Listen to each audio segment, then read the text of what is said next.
দেখো কত বড় বড় পুঁটি মাছগুলো।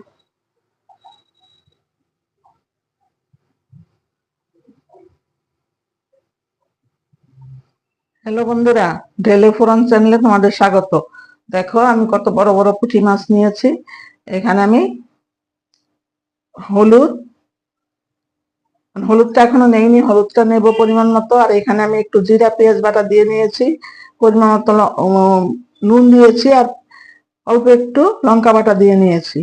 এবার আমি হলুদটা দিয়ে মাছগুলো মেখে নিয়ে তারপর তোমাদের আমি আবার দেখাচ্ছি, দেখতে থাকো। এবার আমি এখানে পরিমাণ মতো হলুদ দিয়ে নিয়েছি, এবার মাছগুলো আমি মেখে নেব।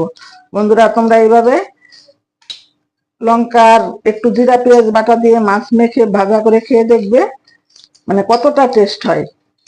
তাই আমি মাছগুলো ভাজা করে দেখাবো তোমাদের সাথে। ভাজা করব লাউয়ের খোসা আর আলু পেঁয়াজ কলি। তোমরা বন্ধুরা দেখতে থাকো। মাছগুলি মেখে নিলাম, আর কড়াইতে আমি সরষের তেল দিয়ে দিয়েছি পরিমাণ মতো। এবার আমি মাছগুলো একে একে দেব। আমার তেল গরম হয়ে গেছে, এবার আমি মাছগুলো একে একে দিয়ে দেব। বন্ধুরা এই বড় বড় পুঁটি মাছ ভাজা দিয়ে আর এইরকম খোসা আর আলু দিয়ে ভেজে নিলে আর কোনো কিছুই লাগবে না, এক থালা ভাত এইভাবেই খেয়ে নিতে পারবে, মানে এতটাই টেস্ট হয়। তোমরা দেখতে থাকো আমি কিভাবে রান্না করছি। এক পিঠ হয়ে গেছে, এবার আমি মাছগুলো উঠিয়ে দেবো। বন্ধুরা এই মাছগুলো কিন্তু বিলের পুঁটি মাছ, মানে বিলের পুঁটি মাছ এতটাই টেস্টি হয়, তোমরা পেলে এভাবে খেয়ে দেখবে।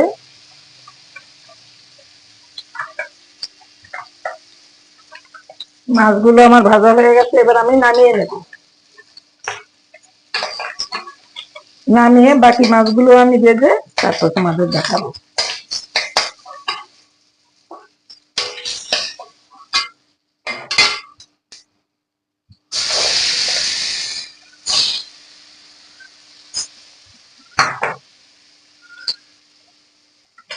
আমার এই মাছগুলো ভাজা হয়ে গেছে, আবার আমি নামিয়ে নেব।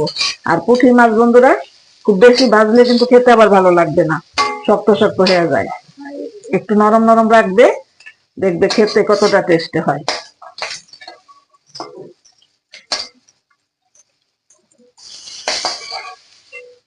এবার আমি এখানে দেখো পেঁয়াজ কলি, লাউয়ের খোসা, আলু, একটা ছোট মাঝারি সাইজের পেঁয়াজ আর 4-5টা লঙ্কা আমি কেটে নিয়েছি।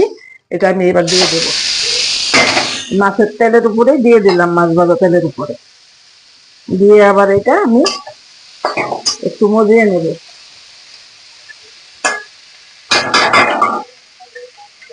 এবার আমি পরিমাণ মতো লবণ দিয়ে দেব, দিয়ে আমি এটা কিছুক্ষণ কষিয়ে নেব। কারণ লবণটা দেওয়ার পরে এগুলো থেকে জল বেরিয়ে আসবে, জলটা শুকিয়ে গেলে তারপরে আমি আবার দেখাচ্ছি। এবার আমি এর মধ্যে পরিমাণ মতো হলুদের গুঁড়ো দিয়ে দিচ্ছি, আর দিয়ে দেব সামান্য একটু লঙ্কা বাটা। কারণ লঙ্কা বাটাটা দিলে ভাজিটা কিন্তু খেতে খুবই ভালো হয়।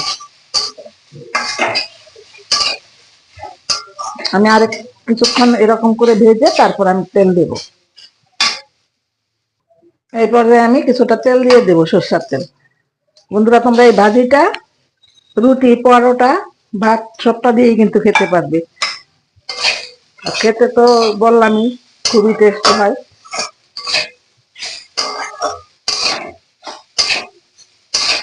মিডিয়াম আঁচে রেখে এরকম আস্তে আস্তে ভাজি করবে, দেখবে কতটাই না টেস্টি হয়।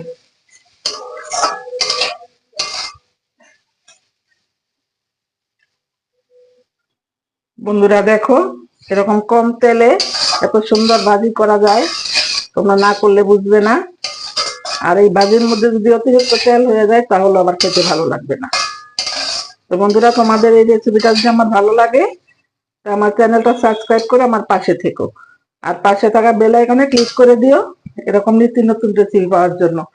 আর বন্ধুদের মধ্যে প্লিজ তোমরা একটু শেয়ার করে দেবে, লাইক করবে, কমেন্টস করবে।